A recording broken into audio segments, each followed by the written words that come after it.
Welcome to the first episode of Street Poker. I think you might like this hand.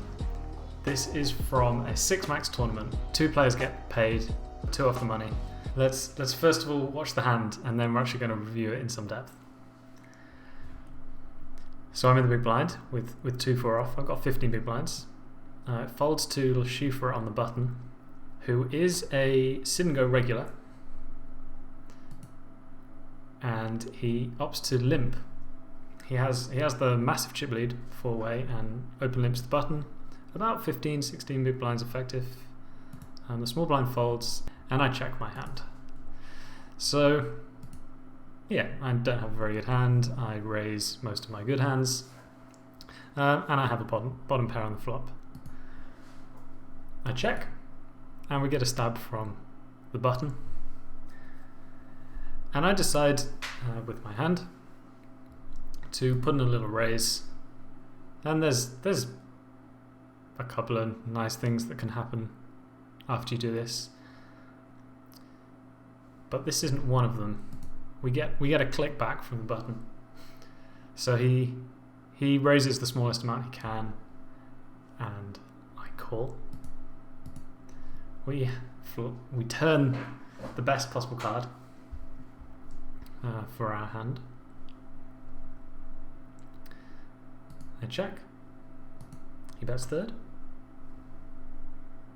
I call. Now I have less than half pot on the river. The river pairs the 5. So I have a full house. A donk jam. And for transparency, I will say that I got absolutely snapped off.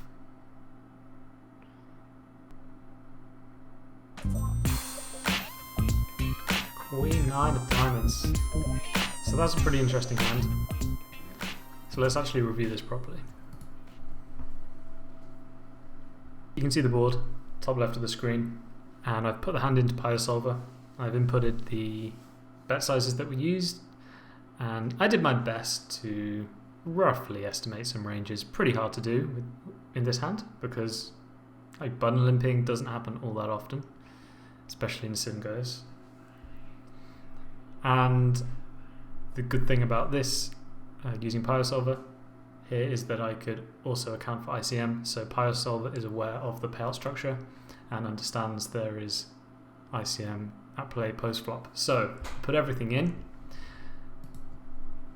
And first thing to note is, yeah, we have pretty poor equity out of position. Our range is like 41%, so in position has a clear range advantage. So we check everything, and you can see that it wants in position. If we estimate this kind of range, a couple of traps, aces and kings, 7s, 6s, 5s, ace queen, ace jack, some ace 7 suited, ace 4 suited, and then some like suited broadways. Overall, in position has 58%, so it's going to do lots of betting. It's going to bet range, so it bets. Now let's look what my hand is supposed to do. 2 diamonds, 4 clubs. 2 diamonds, 4 clubs is normally calling, but you can see that there is a little bit of raising. There isn't much raising. There is only a very small amount of raising, mainly due to our range disadvantage, but I do raise small, and this is what in position is supposed to do. This is how it's supposed to react, only folding 29% of the time. There's pretty much one hand that always bet folds this, and that's 10-8 suited pretty much. But you can see that Queen 9 of diamonds it's already indifferent at this point, which is like okay. It's going to mix folding, call, and raising. I've only given the click size because that's the size that was used. You can see that when we get clicked, we don't really fold. We really don't do much folding, and we absolutely don't fold a pair. So you can see that the 2x that we have, that we check raise, the 4-2, the ace-2, we just don't really fold anything that we check raise, apart from there looks like a tiny bit of ace-7 that we're going to check raise fold. But really we don't fold. So if we check raise 4-2, we call. And when the turn brings the 2, we can now implement a donking range. The turn pairs a card that we do check raise, and in position has absolutely 0 2x at this point. So we can do some leading, but I did check. And in position does get to do quite a lot of betting here. He's betting 2/3 of the time. So Queen 9 of diamonds is once again betting, using a small size. Small size is preferred. And to this size, our hand mixes between calling and raising. So far, this isn't very street. Both players have played this pretty much bang on. River is the 5 of spades. So at this point, out of position is doing really well, 67%. He can also lead almost 1/3 of the time here. And with 2-4 off, we're donk jamming about half the time. In game, in position bet the turn. He's not going to be betting ace-5. He's going to be mixing his quads. So when he does bet, and we call, and the river is a 5, out of position has a way higher proportion of full houses. Infinitely higher.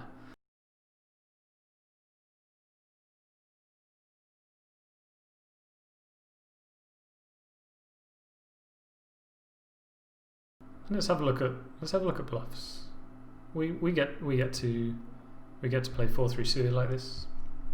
The way the hand went down, where we check raised flop, called the click, then check called the turn, it's really hard for us not to have a pair or better at this point. Like, it's very, very hard. When we face a bet here, we're folding hands like 6-4. We're calling a very, very tiny amount of 4-3 suited. So the hands we get to the river with are almost entirely pairs or better. Almost entirely. We are check folding hands like 5-4, which is quite interesting.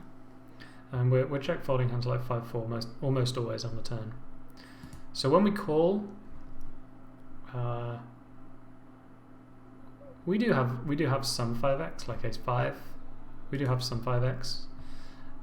But even though we're check folding hands like 5-4 on the turn, we still have more 5x. We still have way more 2x.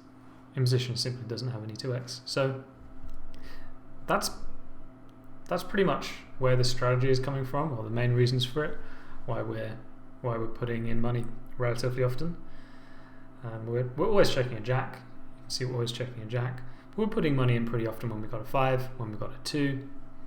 Ace-4 and ace-3, they've got pretty good bluff catcher properties actually at this point. Jack X and the ace-4, ace-3 are bluff catchers. So we're putting in money in pretty often with our full houses on the river. When we do, in position is actually now indifferent with aces. And the way I look at this is that when we shove river, it's very hard for us not to have a full house. So sure, aces and kings are strong hands. Of course, they beat all bluffs. Proportionally, the amount of time we're putting chips in the middle with a value hand is pretty high. In addition, we're shoving for less than half pot, and ICM is massively playing against us. So there's a few things there. ICM doesn't really want us to bluff that much into the big stack. The biggest we can bet is all in, which is still less than half pot. That means that we're not really allowed to bluff that often as well. Third reason is that it's very hard for us to get to the river without a full house. So we normally have a full house. Our bluffing frequency has shrunk because of the pot size. Our bluffing frequency has shrunk because of ICM. So in position has to be pretty careful what he's calling. And you can see that he's already mixing in folds with Jack X. He's mixing in folds with aces. The only things that he's always calling really is quads, because everything that isn't a full house here, by definition, is a bluff catcher. So that's why in position has a really awkward time deciding what he's going to call here, because everything that isn't quads is a bluff catcher when essentially none of his range is better than like 2 pair. And getting snapped by Queen 9 just goes to show that in position was not a believer.